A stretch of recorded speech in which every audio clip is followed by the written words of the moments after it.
आवाज़ इंडिया पर आपका स्वागत है दोस्तों। मैं हूं हितेश और आज हम बात करेंगे हाल ही में हुए 4 राज्यों के विधानसभा चुनाव और उसके परिणामों के ऊपर। क्योंकि विधानसभा चुनाव आने वाले 2024 के लोकसभा चुनाव को मद्देनज़र रखते हुए 2024 के लोकसभा चुनाव का सेमीफाइनल बताया जा रहा है और यहाँ पर 3 राज्यों में, 3 हिंदी भाषिक राज्यों में बीजेपी को खासकर स्पष्ट तौर पर बहुमत मिला हुआ है।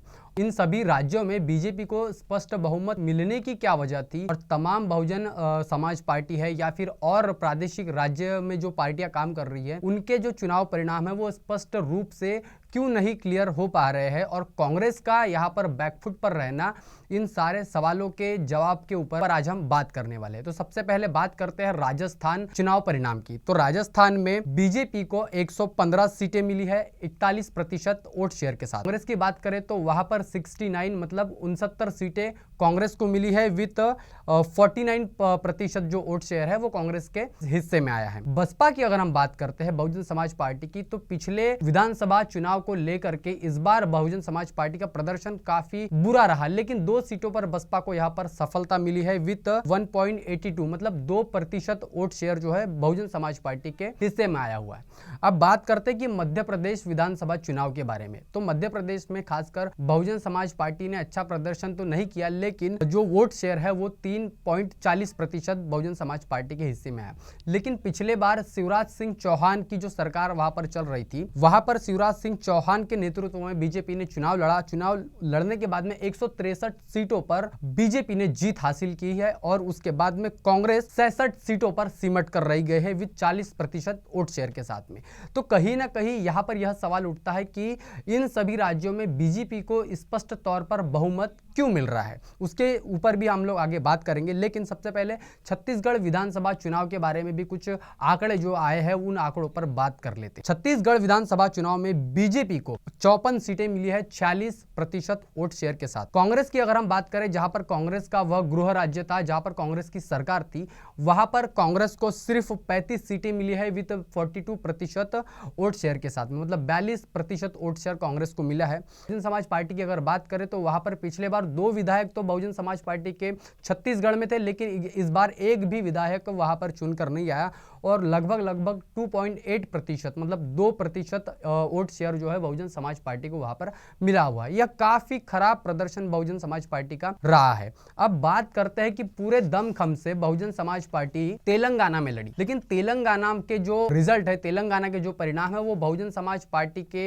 हिसाब से नहीं आए हैं। कांग्रेस वहां पर अपनी सरकार बनाएगी और वहां पर भारत राष्ट्र समिति जहां पर वो सरकार में थी वहां पर उनको 39 सीटें मिली है 37% वोट शेयर के साथ में, और कांग्रेस को 64 सीटें मिली है 39% वोट शेयर के साथ में। बीजेपी को यहां पर 8 सीटों पर उन्होंने जीत दर्ज की है 13% वोट शेयर के साथ में। बसपा को, जहां पर आरएस प्रवीण कुमार बहुजन समाज पार्टी के तेलंगाना के प्रदेश अध्यक्ष के तौर पर काम कर रहे थे और बहुजन समाज पार्टी ने उनको तेलंगाना का भावी मुख्यमंत्री भी घोषित कर दिया था, दावेदार बना दिया था, लेकिन बहुजन समाज पार्टी से सिरपुर विधानसभा से जो है आरएस प्रवीण कुमार यह 15,000 वोटों से बीजेपी के प्रत्याशी से हार गए और तीसरे नंबर पर उनकी जो स्थिति वहां पर रही। लेकिन महत्वपूर्ण एक बात यह है कि AIMIM मतलब कि असदुद्दीन ओवैसी की जो पार्टी है उनको वहां पर 7 सीटें विधानसभा में मिली। अब बात करते हैं कि बहुजन समाज पार्टी तथा अन्य रीजनल पार्टियों की वहां पर स्थिति क्यों खराब रही, क्यों 3 हिंदी भाषिक राज्यों में बीजेपी को स्पष्ट तौर पर बहुमत मिला।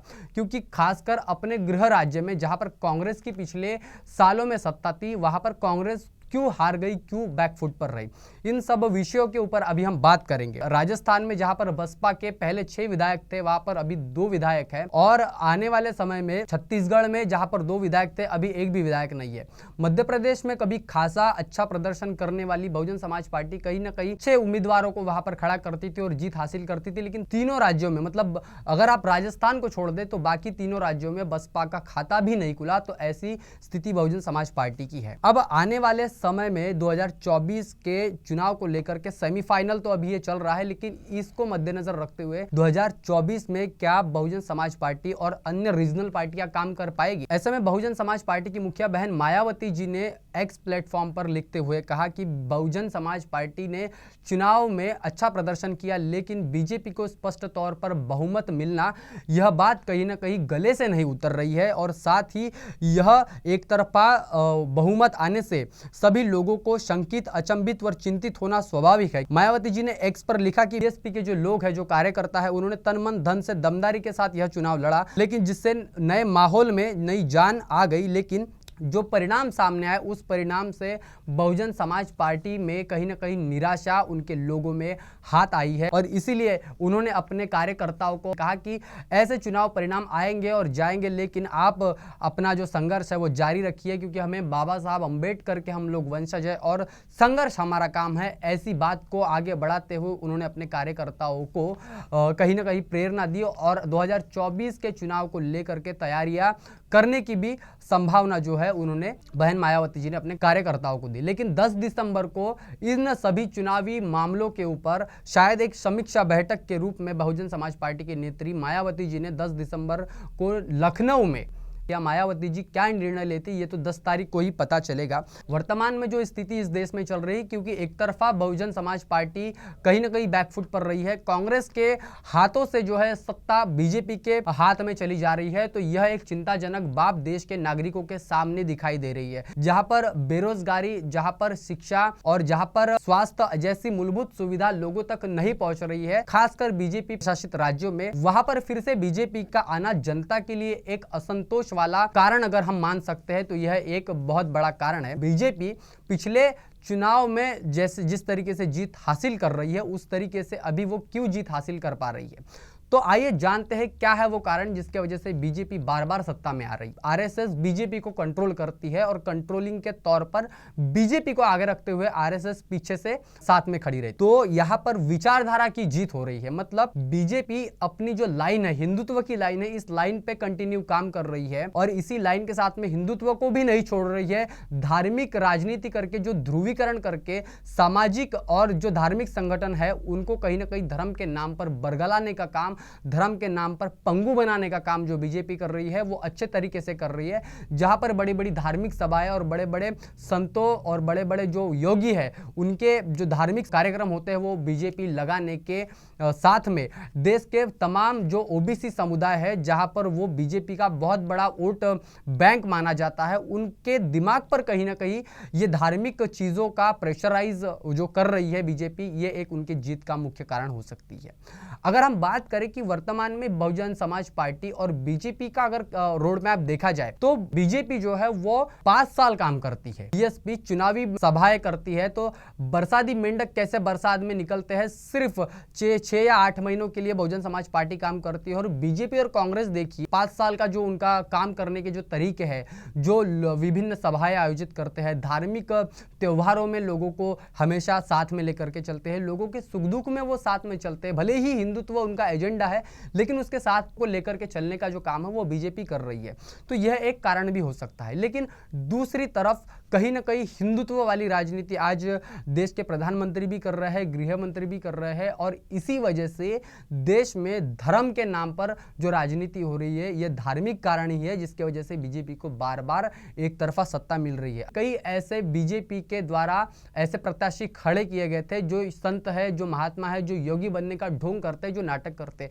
उनकी अगर जीत लोकतंत्र में हो रही है तो ये कहीं ना कहीं लोकतंत्र को खतरे में डालने वाली बात है। यही योगी, यही संत आगे चलकर संविधान के विरोध में बात करते हैं, संविधान को खतरे वाली जो बात है इनके मुंह से कहीं ना कहीं निकलती है। तो अभी हम बात करते हैं कि ये तो बीजेपी का रोड मैप हो गया, ये बीजेपी इस तरीके से काम करती है कि काम कम लेकिन दिखावा ज्यादा करने का काम करती है। अगर हम पेट्रोल पंप पे जाते हैं तो मोदी जी का वहां पर फोटो लगाया होता है, कहीं बड़े स्क्वायर पर चले जाते हैं, चौक पर चले जाते हैं तो बीजेपी की तमाम वहां पर फ्लेक्स बैनर दिखाई पड़ते हैं। तो काम कम और दिखावा ज्यादा करना ये बीजेपी की एक स्ट्रेटेजी है जिस पर वो कंटिन्यू काम कर रही है, और हिंदुत्व की उनकी लाइन तो है जहां पर वो सीधे काम कर रही है। दूसरी बात, अगर हम बीएसपी की समीक्षा करें, उनके कार्यों की समीक्षा करें, तो पहले मैंने जैसे बताया कि बरसाती मेंढकों के जैसे बीएसपी 5 साल में सिर्फ 4.5 साल तो वो चुपचाप घर में बैठे रहते हैं और 6 महीनों में वो काम करने के लिए निकलते हैं।